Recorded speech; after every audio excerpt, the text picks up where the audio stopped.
नमस्कार, आप देख रहे हैं हॉर्नबिल टीवी छत्तीसगढ़ की खबरों के हिंदी बुलेटिन। हमारे छत्तीसगढ़ में मैं माही आपका स्वागत करती हूँ। औद्योगिक सुरक्षा के बड़े बड़े दावों के बीच एक बार फिर सिस्टम की सच्चाई सामने आ गई है। वेदांता पावर प्लांट में हुआ भीषण हादसा 25 जिंदगियां निगल गया और पीछे छोड़ गया चीख पुकार, मातम और कई बड़े सवाल सीधा है, क्या ये सिर्फ एक हादसा था या लापरवाही की वो चूक जिसने मजदूरों की जान ले ली।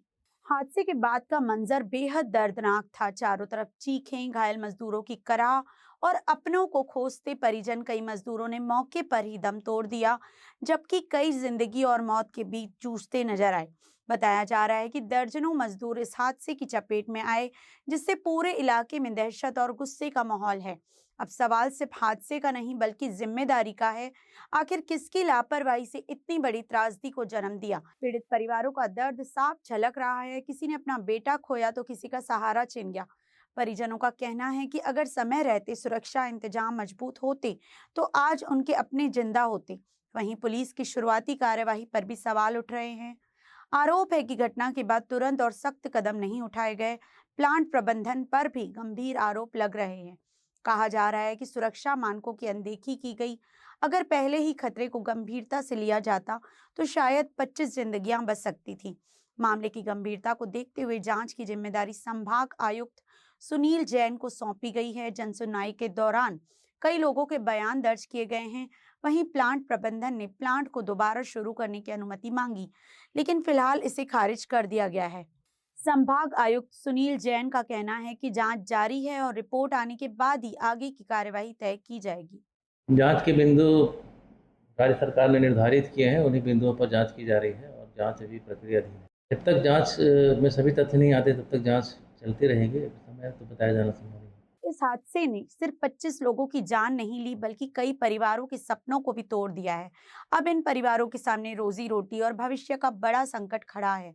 वेदांता पावर प्लांट का ये हादसा सिर्फ एक दुर्घटना नहीं बल्कि सिस्टम की बड़ी विफलता की कहानी है। अब सबसे बड़ा सवाल यही है, क्या दोषियों पर सख्त कार्यवाही होगी या ये मामला भी वक्त के साथ फाइलों में दब जाएगा। भारतेंदु कौशिक की रिपोर्ट।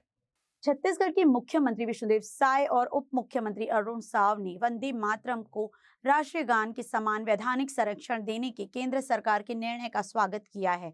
उन्होंने इसे राष्ट्र भावना, सांस्कृतिक अस्मिता और स्वतंत्रता संग्राम की विरासत को सम्मान देने वाला ऐतिहासिक कदम बताया। उन्होंने कहा कि प्रधानमंत्री नरेंद्र मोदी के नेतृत्व में राष्ट्रीय गौरव अपमान निवारण अधिनियम 1971 में संशोधन का निर्णय हर भारतीय के लिए गर्व का विषय है। उन्होंने कहा कि वंदे मातरम देश की आत्मा और राष्ट्रनिष्ठा का प्रतीक रहा है, जिसने आजादी की लड़ाई में जन जन में ऊर्जा का संचार किया। इस फैसले से राष्ट्रीय प्रतीकों के प्रति सम्मान और मजबूत होगा। मुख्यमंत्री ने प्रधानमंत्री और केंद्रीय गृह मंत्री अमित शाह का आभार जताते हुए प्रदेशवासियों से राष्ट्रगीत के सम्मान बनाए रखने की अपील की। देखिए, ये आम लोगों में देशभक्ति का भाव बढ़ता है, देश के प्रति सम्मान का भाव है। और जो नरेंद्र मोदी जी के नेतृत्व में सरकार बनने के बाद ये लगातार हुआ है और निश्चित रूप से ये स्वागत योग्य कदम है। बिलासपुर के सीपत क्षेत्र में एक दर्दनाक हादसे में मजदूर की मौत हो गई। बताया जा रहा है कि बोरी फैक्ट्री में काम के दौरान मजदूर करीब 25 फीट ऊंचाई से नीचे गिर गया, जिससे उसे गंभीर चोटें आई थी। इलाज के दौरान उसकी मौत हो गई। घटना के बाद फैक्ट्री में सुरक्षा इंतजामों को लेकर सवाल उठ रहे हैं। मामला सीपत थाना क्षेत्र का है। जानकारी के मुताबिक मृतक मजदूर की पहचान लक्ष्मी प्रसाद धीवर के रूप में हुई है, जो एक बोरी फैक्ट्री में काम करता था। काम के दौरान वह करीब 25 फीट ऊंचाई पर चढ़कर कार्य कर रहा था, तभी अचानक संतुलन बिगड़ने से नीचे गिर गया। हादसे में मजदूर के सिर और सीने में गंभीर चोटें आई थी। साथ ही मजदूरों और फैक्ट्री कर्मचारियों की मदद से उसे तुरंत अस्पताल पहुंचाया गया, जहां इलाज के दौरान उसकी मौत हो गई। बताया जा रहा है कि मजदूर बिना किसी सेफ्टी उपकरण के ऊंचाई पर काम कर रहा था। ऐसे में फैक्ट्री प्रबंधन पर श्रम कानूनों और सुरक्षा मानकों के उल्लंघन के आरोप लग रहे हैं। फिलहाल सीपत थाना पुलिस मामले की जांच में जुटी हुई है और फैक्ट्री प्रबंधन से भी पूछताछ की जा रही है। सीपत थाना अंतर्गत ग्राम पंधी स्थित बोरी फैक्ट्री में एक मजदूर जिसका नाम लक्ष्मी प्रसाद धीवर है, पंधी निवासी, उसके ऊपर मिल में साफ सफाई करने के दरमियान गिरने से मौत होने की सूचना थाने में मिली है। मामले की जांच अभी की जा रही है। मृतक का नाम क्या, उसकी मौत हो गई? मृतक का नाम लक्ष्मी प्रसाद धीवर और ग्राम पंधी निवासी है। तो जांच में क्या कुछ निकल कर सामने आया? ऐसी कई ऐसी फैक्ट्रियां हैं जहाँ पे सावधानी नहीं बरती जाए, सुरक्षा व्यवस्था पर सवाल घटना के तत्काल बाद उसको हॉस्पिटल ले गया था, जहाँ पर उसका इलाज चल रहा था। इलाज के दरमियान उसकी मृत्यु होने की सूचना मिली है। सिविल लाइन से डायरी आने के पश्चात उसमें अग्रिम जांच की कार्रवाई की जाएगी। कहते हैं रक्तदान महादान होता है और इस बात को सच कर दिखाया है पंजाब के अमृतसर के रहने वाले भूपेंद्र सिंह उर्फ ज्ञानी जी ने। दोनों पैरों से दिव्यांग होने के बावजूद उनका फैसला इतना मजबूत है कि पिछले 29 सालों से लगातार रक्तदान कर रहे हैं और अब तक 120 से ज्यादा बार खून देकर कई जिंदगियां बचा चुके हैं। तस्वीरों में आप देख सकते हैं व्हीलचेयर के सहारे जिंदगी जीने वाले भूपेंद्र सिंह का जज्बा कितना बड़ा है। 24 साल पहले एक हादसे के बाद उन्हें खुद खून की जरूरत पड़ी, लेकिन समय पर खून नहीं मिला। उसी दिन उन्होंने ठान लिया कि अब वे दूसरों के लिए जिएंगे। तब से लेकर आज तक वे पंजाब, नोएडा और बिलासपुर में लगातार रक्तदान करते आ रहे हैं। भूपेंद्र का कहना है, जिया भी तो क्या जिया जो दूसरों के लिए ना जिया। उनका मानना है कि उनका जीवन भले सीमित हो, लेकिन उनका खून किसी की जिंदगी बचा सकता है। इतना ही नहीं, उन्होंने जन कल्याण के लिए इच्छा मृत्यु की भी मांग की ताकि उनके शरीर के अंग किसी और के काम आ सके। सबसे पहले मेरी पूरे बिलासपुर को नमस्कार। मैं अमृतसर का रहने वाला हूँ। यहाँ मैं शेरे पंजाब ढाबा, वो मेरे भाई हैं, उनके पास यहाँ मैं 22/3 का आया हूँ और कल चला जाऊँगा। और मैं वहाँ अमृतसर में काफ़ी खून दिया है, जहाँ सिम्स में भी दिया है और नोएडा में। और मैंने एक बार इच्छा मृत्यु मांगी थी और सरकार नहीं मानी। मैंने बोला था भी मेरे को इच्छा मृत्यु चाहिए, अगर मैं जिंदे जी किसी के काम आ जाऊं तो इससे मरना अच्छा है। मेरा हार्ट, किडनियां, कोई भी लीवर, कोई भी चीज, मेरा अंग अंग पूरा किसी के दान करना चाहता था। इच्छा मृत्यु क्यों मांगना चाहते हैं? नहीं, मैं ऐसा ही कि मेरा अभी शरीर काम नहीं कर रहा, मैं अब बोझ हूँ, तो मैं ये चाहता हूँ कि मेरा मृत्यु हो और मैं किसी के काम आ जाऊँ। ये ब्लड डोनेट आप जो कर रहे हैं, कितने बार कर चुके हैं? ये मैं 120 प्लस कर चुका हूँ। और ये जब से आपका मतलब जो अंग काम नहीं कर रहा है, उसके बाद से कितने बार होगा? उसके बाद मैं 24 साल किया है, साल में 3 बार 4 बार। और कोरोना में रेगुलर दिया है, जब कहीं भी जरूरत पड़ी है कोरोना में गया हूँ साथ। रक्तदान का क्या उद्देश्य है और लोगों को क्या संदेश देना चाहते हैं? मैं लोगों को ये संदेश देना चाहता हूँ, जो लोग डरते हैं और मेरी तरफ देखें। मैं एक अपाहिज होने के बावजूद इतना खून दे चुका हूँ, और इससे खून देने से आदमी के शरीर को कुछ नहीं होता, उसका अपना शरीर तंदुरुस्त रहता है।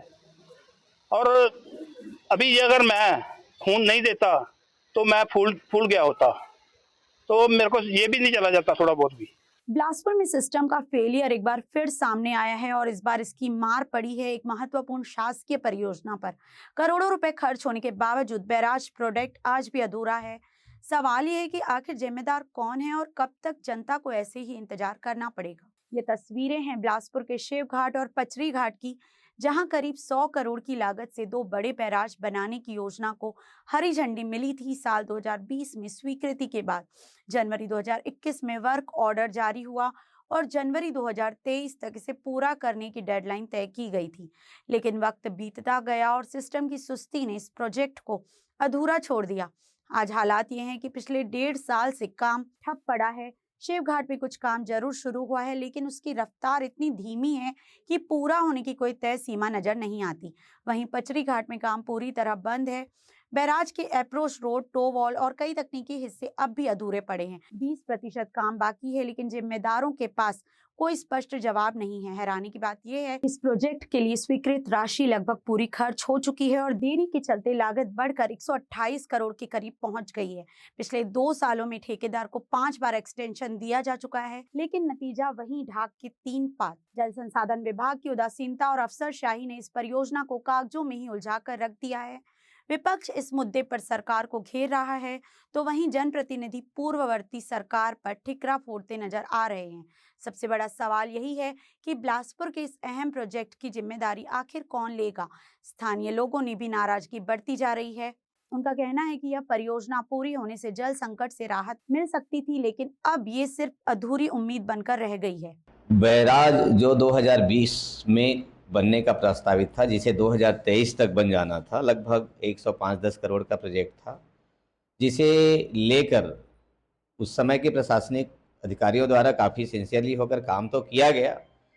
काफ़ी काम 95% काम हो चुका था। 5% काम को अभी बीजेपी की सरकार जो चला रही है पिछले 2.5 साल में उसको कंप्लीट नहीं कर पाई है, जिसके कारण बैराज का बजट भी बढ़ते जा रहा है और हमारे बिलासपुर की जनता को उसका उपयोग करने का फायदा नहीं मिल रहा। ये बड़ा ही दुर्भाग्य की बात है। ये कर क्या रहे हैं, क्या करना चाहते हैं, क्या दिखा रहे हैं? जब सारा चीज़ हो चुका है तो उसको जितना जल्दी हो सके कंप्लीट करके बिलासपुर की जनता को उसको फायदा उठाने का मौका देना चाहिए। बिलासपुर का ये बैराज प्रोजेक्ट अब सिस्टम की सुस्ती और लापरवाही की पहचान बन चुका है। अब देखना होगा कि ये अधूरा सपना कब पूरा होता है या फिर ये भी फाइलों में दबकर रह जाएगा। भारतेंदु कौशिक की रिपोर्ट।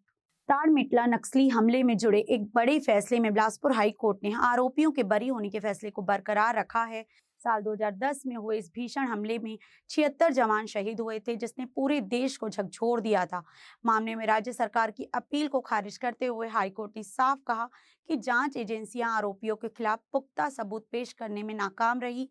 कोर्ट ने यह भी स्पष्ट किया कि सिर्फ शक के आधार पर किसी को सजा नहीं दी जा सकती। जांच प्रक्रिया पर भी कोर्ट ने गंभीर सवाल उठाए हैं। एफएसएल रिपोर्ट, टीआई परेड और अन्य कानूनी प्रक्रियाओं में भारी खामियां पाई गई, जो मामले को कमजोर बनाती है। इस फैसले के बाद एक बार फिर जांच एजेंसियों की कार्यप्रणाली पर सवाल खड़े हो गए हैं और न्याय की प्रक्रिया पर नई बहस शुरू हो गई है। शहर के राजीव भवन में प्रेस वार्ता के दौरान नगर निगम नेता प्रतिपक्ष राजेश चौधरी ने बताया कि वे पूर्व नगर निगम कार्यकाल के दौरान आयोजित सुशासन तिहार में शहरवासियों से कुल 2978 आवेदन प्राप्त हुए थे, जिन्हें प्रशासन द्वारा पूरी तरह निराकृत बताया गया। लेकिन हकीकत यह है कि आज तक एक भी समस्या का जमीनी स्तर पर समाधान नहीं हो पाया है। इसी मुद्दे को लेकर कांग्रेस पार्टी ने नगर निगम और प्रशासन के खिलाफ नाराजगी जताते हुए राजेश चौधरी एवं कांग्रेस नेताओं का कहना है कि सुशासन तिहार केवल कागजों तक सीमित रह गया है और जनता को गुमराह करने का काम किया गया है। कांग्रेस पार्टी ने आरोप लगाया कि आम जनता की मूलभूत समस्याएं आज भी जस की तस बनी हुई हैं। पार्टी ने प्रशासन से मांग की है कि लंबित समस्याओं का जल्द से जल्द वास्तविक निराकरण किया जाए ताकि लोगों को राहत मिल सके। इस डाटा में शिकायतें और मांग दोनों की संख्या है। मांग आए थे 2461 और शिकायत भी आए थे 2461। ये उनका आंकड़ा है और इसमें सारे आवेदनों को, और क्योंकि जगदलपुर शहर वार्डों में पट्टा का मांग जो है पिछले वर्ष भी सुशासन तिहार में किया गया। विभाग, महापौर जी ना विधायक जी आज तक एक पत्र लिखे ऐसा आज तक जनता के सामने उन्होंने कुछ बात रखा ही नहीं, और जबकि इधर वो निराकृत बताते हैं। अब निराकृत कैसे है? मैंने किसी ने एक आवेदन दिया तो आवेदन आपका प्राप्त हुआ, विधि किया है तो आपके घर में आरआई पटवारी आएंगे, उस जमीन को नापेंगे, उस एरिया को देखेंगे किस सीट में है, और उसके बाद पट्टा देने की प्रक्रिया शुरू होगी। और पट्टा जब मिल जाएगा तब उसको निराकृत बोला जा सकता है। ये एक ढकोसला है।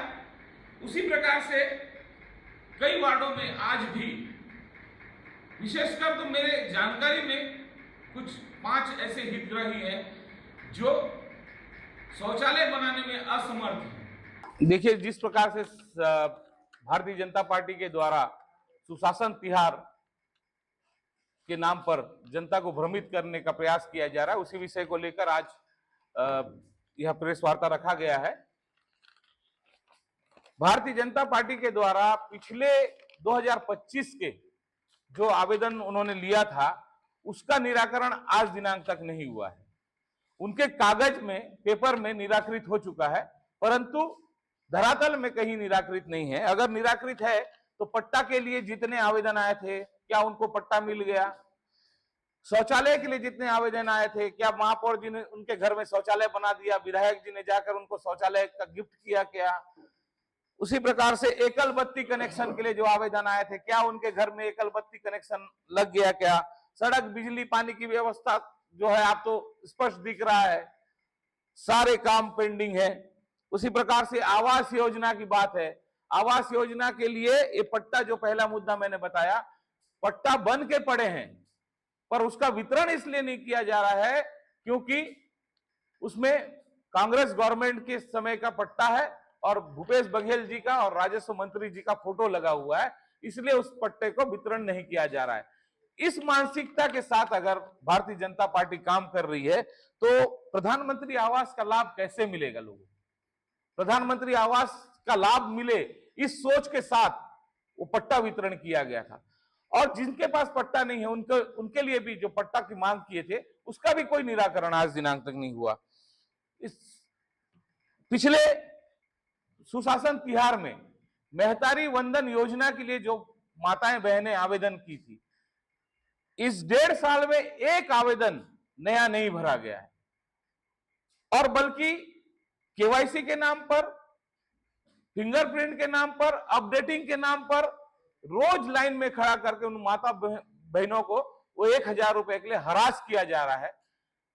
ये इसलिए कर रहे हैं कि बार बार करने के बाद कई लोग हताशा होकर जाना छोड़ देंगे ताकि उनको देना ना पड़े, उनका बंद हो जाए। तो ये जो छोटी सोच के साथ भारतीय जनता पार्टी काम कर रही है, हम उसका विरोध करते हैं। अगर आप कोई योजना लाए हैं, उस योजना में जो पात्र हैं उनको आपको योजना का लाभ देना चाहिए, परंतु आपके ही सुशासन तिहार में जो महतारी वंदन के लिए आवेदन आए थे, आज दिनांक तक उन आवेदनों को निराकृत नहीं किया गया। ये इस बात का प्रमाण है कि भारतीय जनता पार्टी जनता के पैसे का दुरुपयोग करते हुए, प्रशासनिक संसाधनों का दुरुपयोग करते हुए ये सुशासन तिहार जबरदस्ती लाद रही है जनता के ऊपर में, जबकि निराकरण कुछ भी नहीं हो रहा है। एक बार 2025 में जनता को भरमाकर आवेदन लिया गया, अब दूसरी बार फिर से जनता को भरमाने के लिए ये सुशासन त्योहार का आयोजन किया गया, जिसका कांग्रेस पार्टी विरोध करती है। बिलासपुर में घरेलू गैस वितरण को लेकर एक बार फिर बड़ा विवाद सामने आया है। शहर की बालाजी गैस कंपनी के बाहर उपभोक्ताओं ने जमकर हंगामा किया। लोगों का आरोप है कि एजेंसी में सिलेंडर वितरण के दौरान भारी गड़बड़ी और सिलेंडर की कालाबाजारी की जा रही है। उपभोक्ताओं का कहना है कि ऑनलाइन बुकिंग और भुगतान एक व्यक्ति के नाम से किया जाता है, लेकिन सिलेंडर किसी दूसरे व्यक्ति को दे दिया जाता है। इससे वास्तविक उपभोक्ताओं को घंटों लाइन में खड़े रहने के बावजूद खाली हाथ लौटना पड़ रहा है। लोगों ने आरोप लगाया है कि एजेंसी के बाहर कुछ लोगों को सीधे सिलेंडर दिए जा रहे हैं, जबकि आम उपभोक्ताओं को स्टॉक खत्म होने की बात कहकर टाल दिया जाता है। इस पूरे मामले को लेकर महिलाओं और बुजुर्गों में भी भारी नाराजगी देखने को मिली। हंगामे की सूचना मिलते ही मौके पर पुलिस और संबंधित विभाग के अधिकारी पहुंचे, जिन्होंने लोगों को समझाने की कोशिश की। उपभोक्ताओं ने पूरे मामले की निष्पक्ष जांच कर दोषियों पर कार्यवाही की मांग की है। सवाल यह भी उठ रहा है कि आखिर गैस वितरण व्यवस्था में इतनी बड़ी लापरवाही कैसे हो रही है? अगर भुगतान करने वाला उपभोक्ता अलग है और सिलेंडर लेने वाला कोई और, तो जिम्मेदार कौन है? अब देखना होगा कि प्रशासन इस मामले में क्या कार्यवाही करता है। मैं सिलेंडर उठाई नहीं हूँ सर, पिछले महीना मैं सिलेंडर उठाई थी, इस महीना मेरा सिलेंडर उठ चुका है। और वो सिलेंडर उठाते हैं तो उसका सब्सिडी आया है। ये देखिए, जब मैं आके बोल रही हूँ मैं सिलेंडर उठाई नहीं हूँ, मेरा सब्सिडी कैसे आ गया है, तो वो बोलते हैं जाओ बैंक से स्टेटमेंट लेके आओ। और जब वो उठा के बेचते हैं सिलेंडर तो हमारा 300 समथिंग पैसा आ रहा है, और जब हम बेच रहे हैं सिलेंडर, वो हम उठा रहे हैं तो उसका वो 67 रुपीज हम लोग को दे रहे हैं। अब फिर भी वो बोल रहे हैं कि जाओ बैंक से स्टेटमेंट निकाल के लाओ। पेमेंट करने के बाद सिलेंडर देने का नाम नहीं ले रहे हैं, दौड़ा रहे हैं, हम लोग डेली आ रहे हैं, वापस जा रहे हैं। सिलेंडर इनके हाथ से निकल चुका है। कितने से समस्या है? ये हो गया ना सर, जब से ये गैस का प्रॉब्लम हो रहा है तब से ये ऐसे ही कर रहे हैं। इससे पहले भी हमारा ऐसे ही किए हैं। सुनीता चौधरी के नाम पे सिलेंडर है।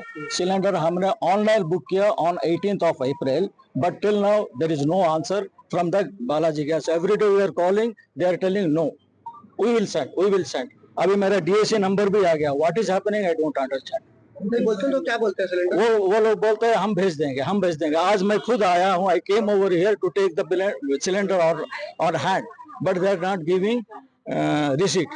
बोलते हैं कि सर्वर डाउन है। ये क्या सर्वर कैसे डाउन हुआ? और मुझे ऐसा अनअप्रूवल मुझे नोटिस मिला है कि they are selling at the high rate the cylinders. कितना पैसा ले रहे?